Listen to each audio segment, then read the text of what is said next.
The Untethered Soul by Michael A. Singer. I've read many, many, many self-help books, but very few really touch something deep inside.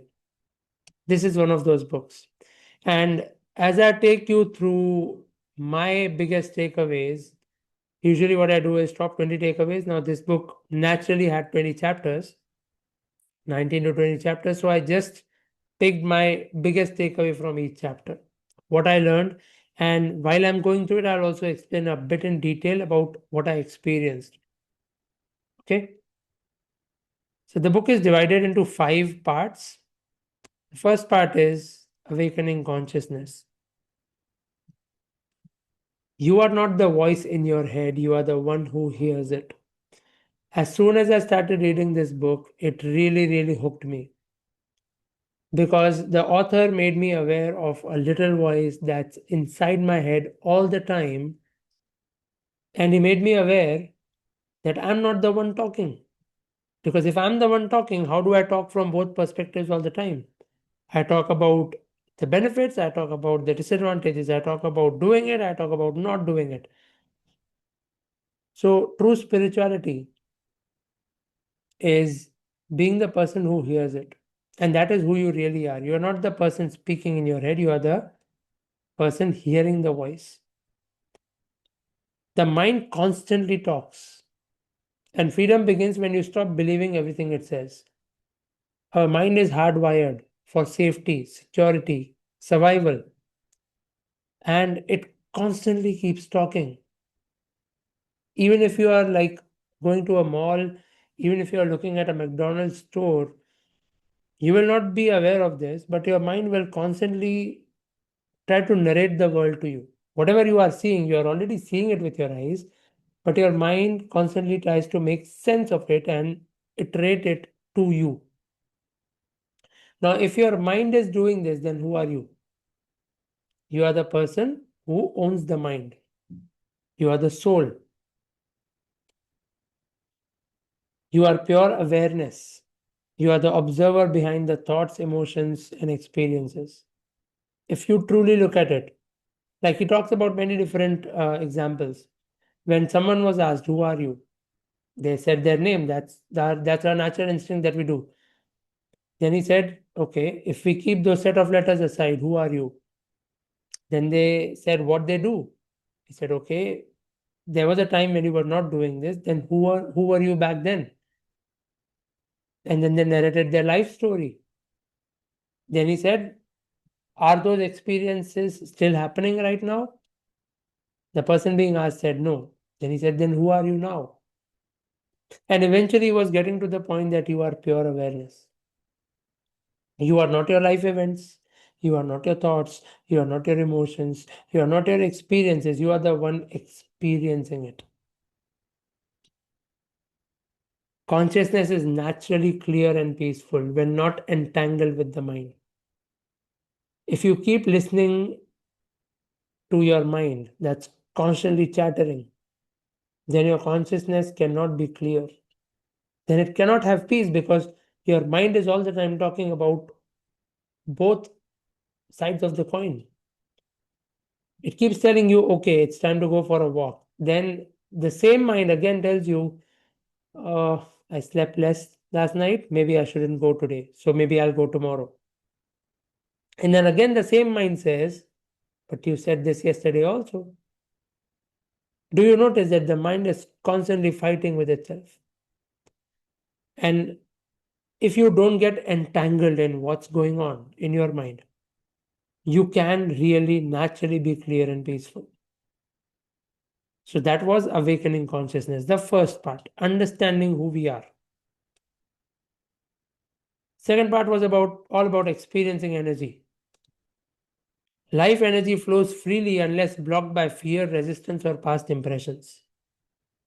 There's so much that gets stored in your body as memory, feelings from the past, events from the past, memories from the past. And all of this generates fear, resistance towards those things coming up again and again. And unless you learn to let your life energy flow freely, you will keep blocking what you want. You will keep blocking the energy flow.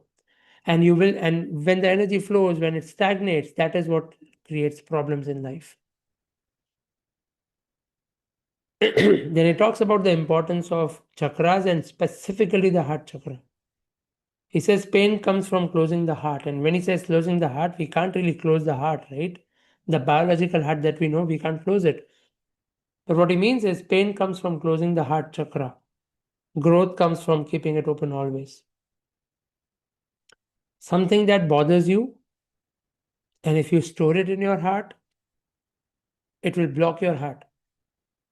And when we see cases like heart attacks, cardiac arrests happening, these people have blocked too much in their heart chakra. So he says, if you really want to be free, learn how to let it flow instead of holding on to whatever is happening. Every uncomfortable moment is an opportunity to stay open instead of protecting yourself. Every time something happens that disturbs you, you have a choice of either letting it pass or keeping it stored with you or keeping it stuck within you. You always have a choice. That's why he talks about every uncomfortable situation is an opportunity for you. Because you can decide to stay open, you can decide to let it flow, or you can decide to hold on to it and block the flow of energy. In part 3, he talks about freeing yourself. How do you become free? Either you let go consciously, or life will force it through your suffering. Either you learn to let go, or you get a heart attack, and life slows you down, and it makes you let go. Our body has many different ways of communicating, most of which is pain. So either we let go consciously, or our body helps us let go by going through the suffering. Old emotional wounds only hurt because you keep touching them mentally. He talks about a thorn. What if there's a thorn that's stuck in my arm? If I keep touching it again and again, it will keep paining, it will keep hurting me. Only when I pluck that thorn out of my hand and throw it away am I going to be free from that wound. So the emotional wounds of the past that are still bothering you, let them go. You can choose to let them go, and you can let them go. The more you think about or tell yourself that I can't let it go, how can I let it go? That's where you are stopping the letting go process. If you truly choose to let go, it's not difficult, not at all difficult. Your past has no power unless you keep revisiting it. Something happened 10 years ago that disturbed you. Why do you keep going back to that incident again and again and disturb yourself again? That's not what the incident wants. That's not what you want to do. Then why do you keep revisiting it? Is there any way of changing what happened in the past? No. Is there a way of not staying connected with it? Yes, by not revisiting it again and again. But this is what we usually do. We give our past so much power over our present that we destroy our future. Let go. If there's one thing that this book taught me, in depth, if I could share in like a couple of words, let go. That's it. Growth often hurts, but that pain is the cost of liberation. It's not a punishment, it's the cost of becoming free. When you keep growing, it will be uncomfortable, it will cause some internal pain. Even when you are working out your muscles, the muscles do pain when they are growing. Same way, if you are hurting internally, that means you are growing. If you are taking steps that are uncomfortable for you, that means you are growing. And that is a cost that we must pay for our liberation. It's not a punishment, it's just a part of the process that we must go through. That was about freeing yourself. Then he talks about going beyond. Now that you have freed yourself, where do you go from there? Then he talks about going beyond. He says the walls you built to protect yourself are the same walls limiting your life. All of us have set certain boundaries, we have built certain walls so that we don't get hurt by situations, by people, by words. We have built it to protect ourselves. But because we have built a wall, we are not able to move beyond it. Think about it. If you build a fence around your home that is built for not letting anyone in, it will also be built for not letting you go out. So let go of the walls, break them down. You are protected anyway. Okay. There is no limit to inner freedom when you stop defining yourself. When you keep defining who I am, what I do, what I like, what I don't, I want to do this, I don't want to do this. When you stop defining who you are, that is what inner freedom really is. And there is no limit to it. When you don't define yourself, you are not limiting yourself. When you define yourself, you are also limiting yourself in a way. Most of what feels solid in life is just mental fixation. Everything that you think is solid, that this is going to stay, is because you are fixated on it. Everything that you think is hard reality is because you are completely fixated on it mentally.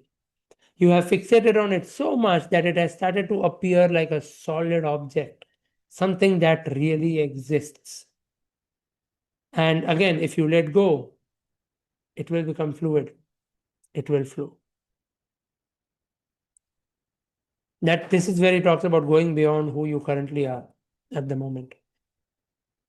And my favorite part was the fifth one, because here he talks about living life. Happiness is your natural state when you stop demanding life to be in a certain way. How many of us have set conditions? I will only be happy when this happens. I will only be satisfied when this happens. I will only be content when this happens. And because of those things not happening, our natural state is gone. Our happiness is gone. Return to your natural state. Don't demand life to be in a certain way. Yes, you can set an intention of what you want, but don't demand it to be exactly how you want it to be. Because again, think about it. If you set a goal and you demand that only and only this goal should happen, can you see that nothing beyond that goal can ever happen? I hope this gave some bulb on inside. Inner peace comes from not resisting what already is. What we resist persists. And when it persists, inner peace cannot show up. It comes from not resisting. Again, the concept of flow. Let it flow, let it go. Once you learn how to let it go, it will not stay inside your heart chakra. It will not stay inside your body. It will go out as an energy, and you will feel free. You will feel that inner peace that you want to feel. This, I've always been someone who has been terrified of the concept of death. And this chapter, this lesson, changed everything for me. Everything. He says use death as a constant reminder to get the most out of life. Keep thinking that what if I don't live for another 10 days? What if I only live for another 7 days? Live your life that way. Because honestly, none of us knows when that time will come. That is the only thing that will teach you maximum number of things about life. But unfortunately, for most of us, it comes unplanned. It comes unannounced. And let's say you died suddenly and you went to God and you said, This is not right. I was supposed to know before I go. There are so many things that I did not do. You know what God will say? He will say, all the time that you did have, why didn't you do it? Did anyone ever guarantee that you will be on earth for so long? Treat death as a reminder that life can end at any point of time. Not only can, it will end. Use it as a reminder and live your life to the fullest. Life is all about the gray areas in the middle, down the center, balance. Problems only happen in the extremes. Too happy, too sad, problem. Too much weight, too little weight, problem. Overeating, not eating, problem. Too much fat, very less fat, problem. In the extremes, the problems exist. When you center yourself, when you live in balance, when you live in the middle, when you take the middle way out, life is good. When you can look at everyone with the loving eyes of God, you can be truly free. God doesn't judge. God doesn't see people differently. Does the sun shine brighter on good people than it does on bad people? Do good people get more oxygen than bad people? Life, nature, universe, God, they don't distinguish, they don't differentiate, they don't discriminate. It is us who discriminate. And when we let go of that differentiation, when we accept each and everything, each and every person as one, when we stop judging, then we can be truly free. When we start looking at everyone in our life with the eyes of love, with the eyes of perfection, then we will be truly free. That was it about the book, The Untethered Soul by Michael A. Singer, I think one of the best books that I've ever read. What were your biggest takeaways? Any questions that you have, put them in the comments below. And I'll see you soon.